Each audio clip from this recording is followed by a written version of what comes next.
করছি।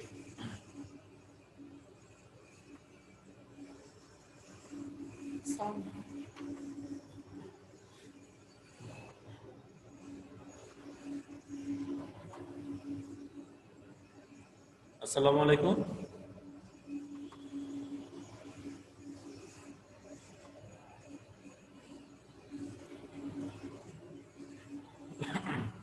ওয়েলকাম। প্রথমত আমি আমার সংক্ষিপ্ত করে পরিচয়টা দিচ্ছি। আমি মোহাম্মদ রহিমুল্লাহ, ডে শিফট। তো আজকে আমরা যে বিষয় নিয়ে আলোচনা করব সেটা হলো অ্যাসার্টিভ টু ইম্পারেটিভ। দশম শ্রেণীর শিক্ষার্থীরা, তোমাদের সংক্ষিপ্ত সিলেবাসে বিশেষ গুরুত্বপূর্ণভাবে আলোচনা করা রয়েছে অ্যাসার্টিভ টু ইম্পারেটিভ। এটা আমরা আজকে কিভাবে অ্যাসার্টিভ থেকে ইম্পারেটিভ করতে হয় সেই বিষয় নিয়ে একটু আলোচনা করব। তো আর দেরি না করে তোমরা অবশ্যই খাতা, কলম, পেন্সিল এবং যাবতীয় সামগ্রী নিয়ে এই ভিডিওটি শুরু থেকে শেষ পর্যন্ত দেখবে ইনশাআল্লাহ। প্রথমত অ্যাসার্টিভ থেকে আমরা কিভাবে একটি বাক্যকে ইম্পারেটিভে করব। সেক্ষেত্রে প্রথমে আমি যা নিয়ে কথা বলবো সেটা হলো সাবজেক্ট যদি সেকেন্ড পারসন থাকে। সাবজেক্ট সেকেন্ড পারসন কি? ইউ, আমরা সবাই জানি। এবং এর সাথে একটি মডাল অক্সিলারি যদি থাকে, can, could, may, might, shall, should ইত্যাদি এই জাতীয় মডাল অক্সিলারি গুলো যদি থাকে এবং ভার্ব থাকবে এবং অবজেক্ট থাকবে, এভাবে অ্যাসার্টিভ সেন্টেন্সের নমুনা একটি প্রশ্ন থাকতে পারে যাকে তোমার ইম্পারেটিভ করতে হবে। প্রথমে তোমাকে খেয়াল করতে হবে সাবজেক্টের ভূমিকায় কে আছে। আমরা দেখতে পাচ্ছি সাবজেক্টের ভূমিকা আছে ইউ। ইউ এর সাথে আমরা এই মডেলটাকে এক করে ফেলব। ইম্পারেটিভ সেন্টেন্স করার ক্ষেত্রে এদের হয়তো প্রয়োজন নাও হতে পারে। তখন আমরা এই ভার্বটাকে বাক্যের শুরুতে এনে এবং অবজেক্টটাকে বসিয়ে সেন্টেন্সটাকে প্যাসিভ করতে পারি। এবার লক্ষ্য করো, you should work hard to shine in life. এখানে লক্ষ্য করো ইউ ইউ আছে মডেল অক্সিলারি, আমরা পয়েন্টার নেই, এখানে আছে ইউ, এটা ইউ এবং মডেল অক্সিলারি শুড রয়েছে। তারপরে ভার্ব এবং object, work hard to shine in life, verb এবং এক্সটেনশন রয়েছে অবশ্যই এখানে। তাহলে সাব ইউ এবং মডেল অক্সিলারি থাকলে তাকে বাদ দিয়ে শুধু ভার্ব এবং অবজেক্ট বা এক্সটেনশন অথবা কমপ্লিমেন্ট দিয়ে আমরা তাকে ইম্পারেটিভ করতে পারি। দেখো ইম্পারেটিভ বলে সেটা কি হয়? Work hard to shine in life. এভাবেই খুব সহজে তুমি অ্যাসার্টিভ থেকে ইম্পারেটিভ করে ফেলতে পারো। এই রুলসটুকু আমরা দেখেছি শুধুমাত্র সাবজেক্ট যদি সেকেন্ড পারসন ইউ হয়। ইউ ছাড়া ফার্স্ট পারসন কিংবা থার্ড পারসন হতে পারে, তখন সেটা কিভাবে হয় এবার আমরা সেটা দেখব। আবার খেয়াল করো অ্যাসার্টিভ টু ইম্পারেটিভ। ওকে, প্রথমে লক্ষ্য করো এখানে ফার্স্ট পারসন সিঙ্গুলার প্লুরাল রয়েছে। আই, উই, হি, শি, দে, এরা হলো থার্ড পারসন। রহিম হতে পারে, রহিমা হতে পারে, করিম হতে পারে, ইট হতে পারে। বরাবর নেই, এবারে তোমাদের জন্য মডেল অক্সিলারি থাকতে পারে এখানে এবং ভার্ব ও অবজেক্ট থাকবে।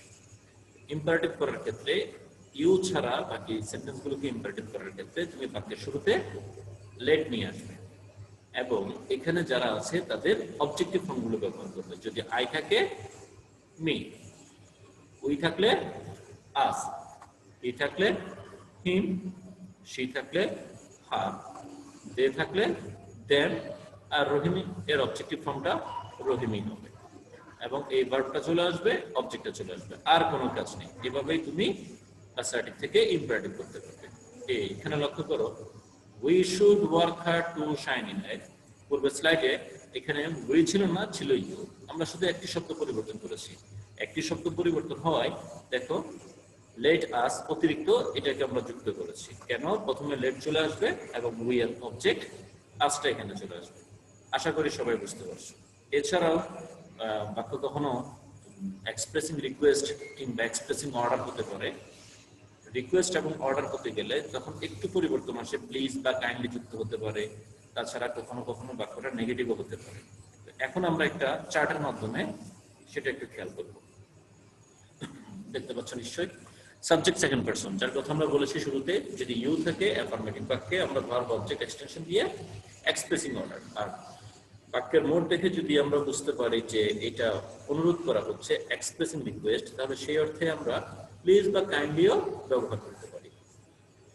ভার্ব অবজেক্ট এবং এক্সটেনশন। এটার আমরা এক্সাম্পল একটু পরেই দেখাচ্ছি। সাবজেক্ট সেকেন্ড পারসন রয়েছে, কিন্তু এবার আর অ্যাফার্মেটিভ নয়, নেগেটিভ।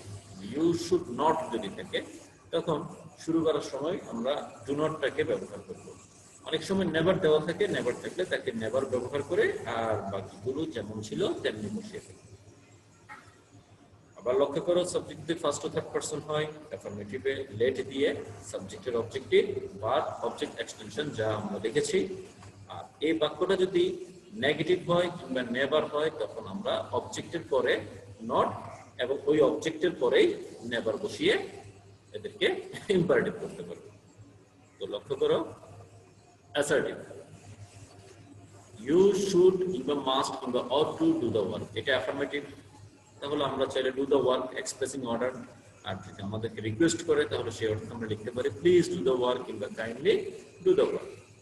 আর যদি বাক্যটা নেগেটিভ হয় you should must not do the work, তখন আমরা নেগেটিভ যেটা থাকে বা এখানে দেখতে পাচ্ছি নেভার আছে, তাহলে do not do the work or you should never earn first, never earn first, এভাবেই ইম্পারেটিভ করতে পারবো। I should do the work, let me do the work. He should do the work, let him do the work.